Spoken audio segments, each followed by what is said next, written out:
We have so many talented Canadians playing in European competitions this season, so let's sit down and talk about how we think their clubs are going to do.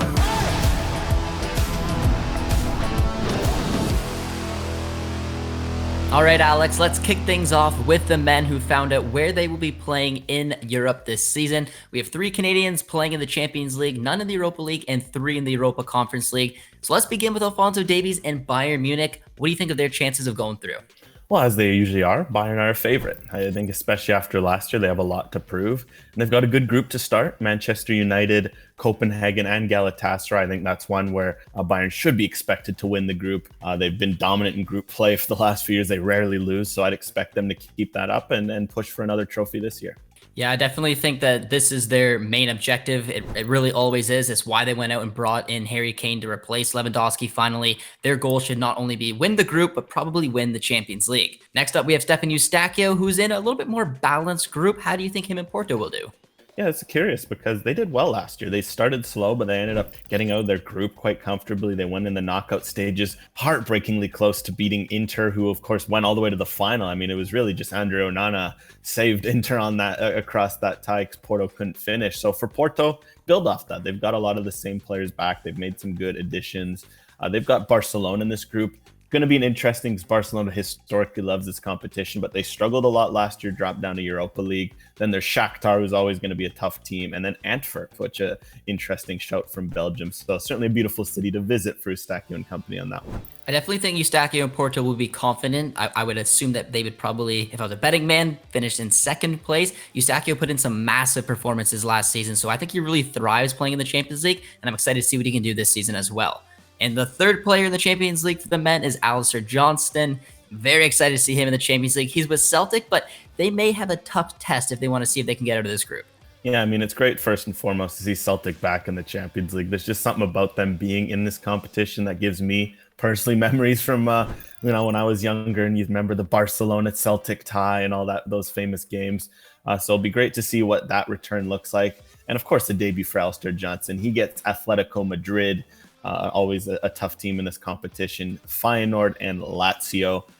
So it's going to be a tough one for Celtic. I think Madrid are going to be the favorites, understandably.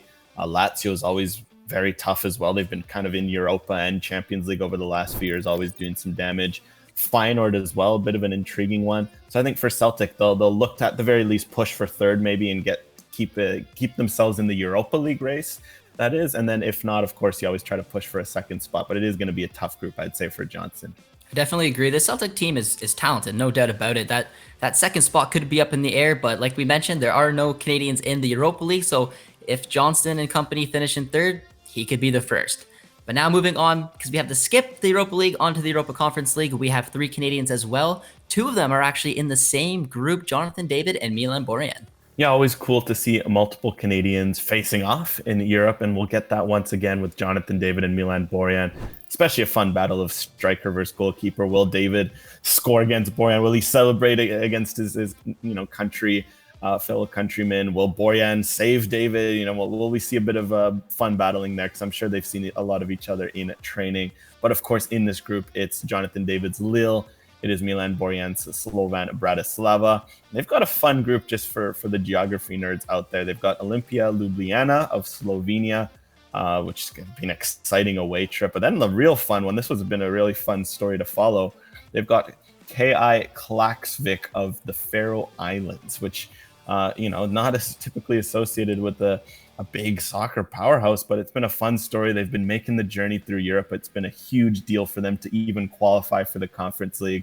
Great story there if you want to just read up on what it meant for the club and just look where the region is. It's absolutely stunning, located out there in the island. So going to be a wild away trip and just such a beautiful group overall.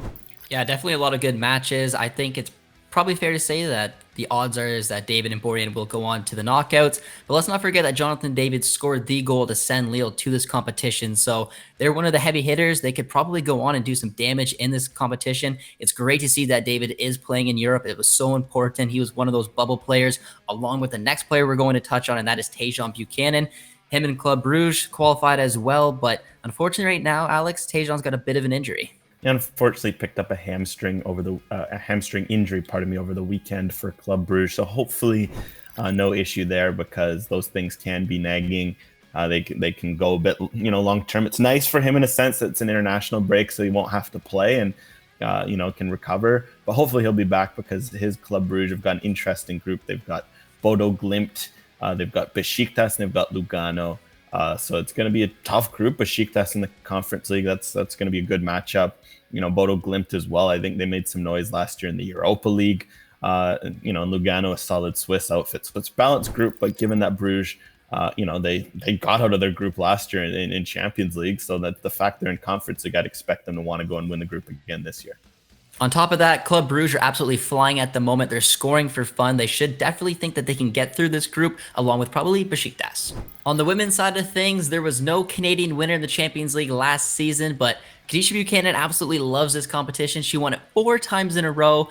Took a season off and then won her 5th. There's a lot of Canadians that have the opportunity to win this year, and we're going to touch on a lot of them, mostly the ones in and around the national team, not every single one. But Alex, let's just first start with this kind of change up that they threw to us in terms of qualifications for the Champions League itself. Yeah, well, that's the beautiful thing of this competition. They've got a very intense qualifying system, which started this week, actually. So there's already some Canadians doing well. Julia Grosso and Chloe Lacasse played for Juventus and Arsenal, respectively. Marie-Yasmine scored for Benfica. We'll get to those shortly, but for those unfamiliar with the format, basically the qualifiers start with round 1. There are over 50 teams that enter. They get split up into pods of 4, and there you have to win your pot of 4. It starts with 2 semis. You win that, you go to a final. You win that, you move to round 2. So that's what currently is going on now. Then round 2, there will be 12 different home and away legs based on if you're a league path person or if there's a champions path. And from there, those 12 will join the 4 teams already in the group stage because there are 4 that have already earned that direct right to the group stage. It will also be in pot 1 for the draw. So it's going to be fascinating because it's just such an express. It's very high stakes. You have to win your pot of your pot of 4, and then you have to go into those 2-legged round 2 matches, which are super intense with the elimination on the line. So it's an exciting tournament. Now let's begin in round 1. You mentioned the 3 players already on Benfica, Arsenal, and Juventus. How are they doing so far, and are they going to have a good opportunity to make it to the next round? Absolutely. I mean, Juventus and Julia Grosso, they ended up winning their first match. They made the final of their pot. Meanwhile, Arsenal and Chloe Lacasse, same thing. And Benfica and Marie-Yasmine Aladou, full disclosure, as of recording, they've played and Aladou scored. They're currently winning, so they should also make the final. They were in the group stages last year, so they are a favorite to make it out. So good to see all those players getting a shot in round 1. Aladou in particular, just because she made the move to Benfica, whereas Lacasse and Grosso are familiar with this competition and looking to return. So hopefully they can all make it because it's exciting to all see them get this opportunity. In the second round, we have a few Canadians waiting. With Roma, we have Evelyn Vienne. Manchester United, we have Jade Riviere, and of course, Adriana Leon, but she may not be with the club for the foreseeable future, so a little bit more from Alex on that in a bit. And Clarissa Larissy with Hacken. Yeah, the second round should be good because, I mean, as we mentioned, those ties should be tantalizing. And first and foremost, you got, Evelyn Vienne with Roma. That's one I'm very fascinated to see. She made her Roma debut over the weekend in a friendly. So it looks like she's already featuring heavily in their plans. And it should be good because she had a taste of Champions League in Sweden. She scored some goals, actually, but they didn't make it far in qualifiers. So this is a chance for them to go make the tournament proper. Roma actually made the knockout stages last year, so they have high expectations, and Vienna should help that. As for United, they're also going to want to push into the group stages. Riviere hopefully can see some minutes. Adriana Leon isn't included in Manchester United's preseason squad. So it'll be interesting to see where she ends up. She didn't play much on her loan stint in the NWSL. She could look to return to the league.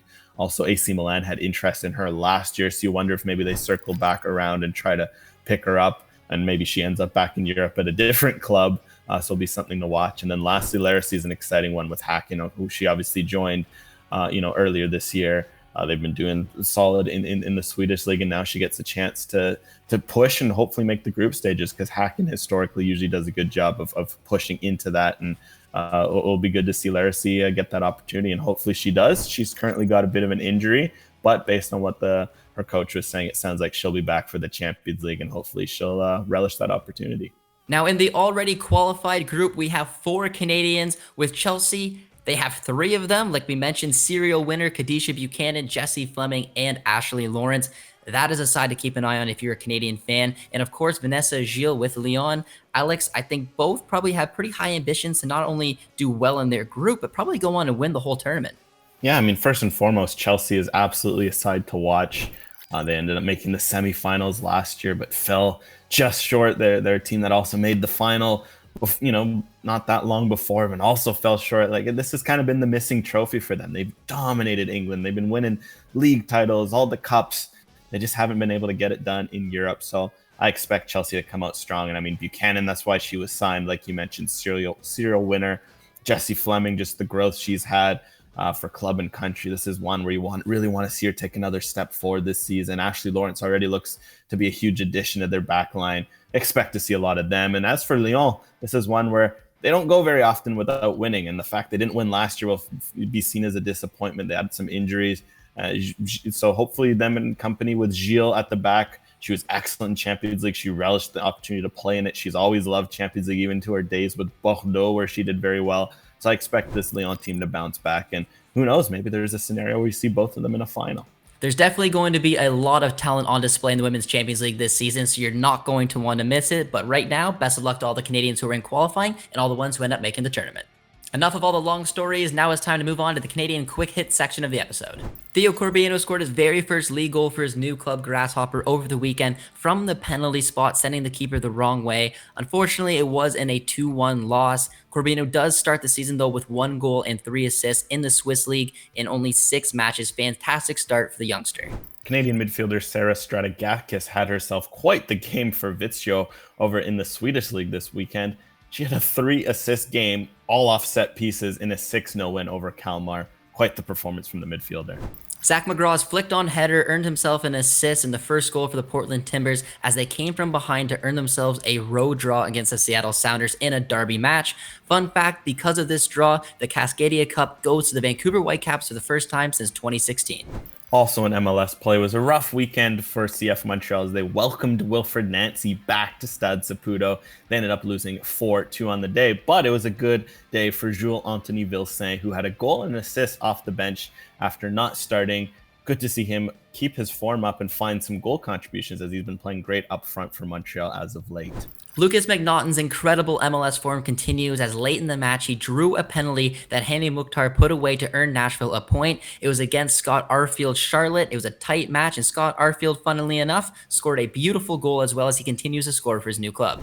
Jordan Hoytema is back for the OL Reign and back scoring goals as well as she picked up a crucial goal in a 1-0 win over the Orlando Pride. Well taken finish for her 5th league goal of the season. Canadian eligible winger Luca Koleosho got his very first Premier League assist in a 5-2 Burnley loss against Tottenham. Fantastic to see Koleosho putting up these kind of performances against big clubs like Tottenham. We don't know where his international future lies, but hopefully he's got a shot to one day represent Canada. It was a weekend for Canadian match winners in the NWSL's Bianca St. George also scored a winner for the Chicago Red Stars in a 2-0 win over the Washington Spirit. There was some Canadian action on transfer deadline day as Liam Miller secured a loan move to championship side Preston North End. The deal will run to the very end of the 2023-2024 season. He does have some experience in England playing in League One. He's also got some experience playing in the top flight over in Scotland. This will be a very refreshing move for Miller, who had a decent spell with Basel, but I think he wants to find another opportunity closer to home. A fun fact is that he's very close to his family. He spoke so highly when we interviewed him how much he likes being close to his family and how much his family means to him. So I'm excited to see what he can do back in England, and best of luck to Liam. It was a big move for Canadian Gauthier Intigny out of Cavalry, who continues to push talent onto the European game as he moved to Ligue 2 side Annecy on loan, with an option that should be automatically triggered next summer, reportedly around $500,000, which would be the biggest CPL fee of all time. First and foremost, just great to see from Calvary that pipeline continues to exist for young players. They got a lot of exciting young talent coming through.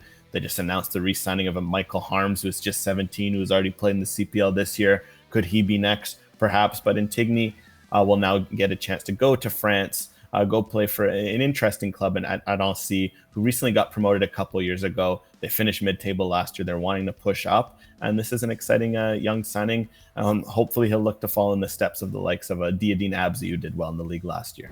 Unfortunately, that is all the time we have for in the latest edition of Canadians Abroad. I really hope you all enjoyed the episode, and if you did, be sure to tune in for next week's update.